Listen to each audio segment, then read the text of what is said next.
देखिए यही लोकेशन है, ये आज शूटिंग होगा यहाँ पर। बोल हमारे प्रोड्यूसर सर का घर है। अच्छा, प्रोड्यूसर सर का घर है।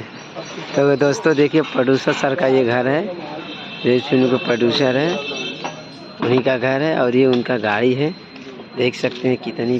दोस्तों देखिए हम लखनऊ में आए, ये होटल है, हम लोग इसमें ठहरे हैं और जा रहे हैं फिलहाल शूटिंग पे। देखिए गाड़ी भी लगा है और इधर गाड़ी जा रहा है, सब लोग रेडी है जाने के लिए। और ये हमारे चाचा जी हैं, सीताराम प्यारे चाचा हैं। राम भैया नमस्ते।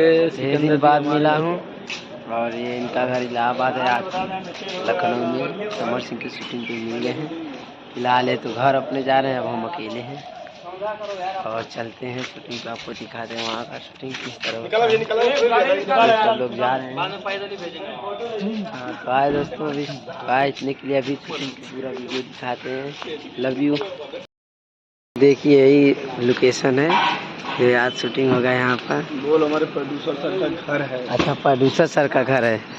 तो दोस्तों देखिए प्रोड्यूसर सर का ये घर है, ये फिल्म के प्रोड्यूसर है, उन्हीं का घर है और ये उनका गाड़ी है। देख सकते हैं कितनी बीहड़ गाड़ी है। और लोकेशन देखिए इधर चारों तरफ, अच्छा लग रहा है इधर घर। अभी अंदर शूटिंग होगा, दिखाते हैं अंदर हम। तो देखिए फिलहाल आ गए शूटिंग से हम, और ये देखिए इसमें शूटिंग होगा। आ गए हैं और इधर हैं हमारे चाचा हैं, सब लाइट दादा हैं। और देखिए सर नमस्ते नाम बोले, ये देखिए लखनऊ में है, एक गाड़ी है।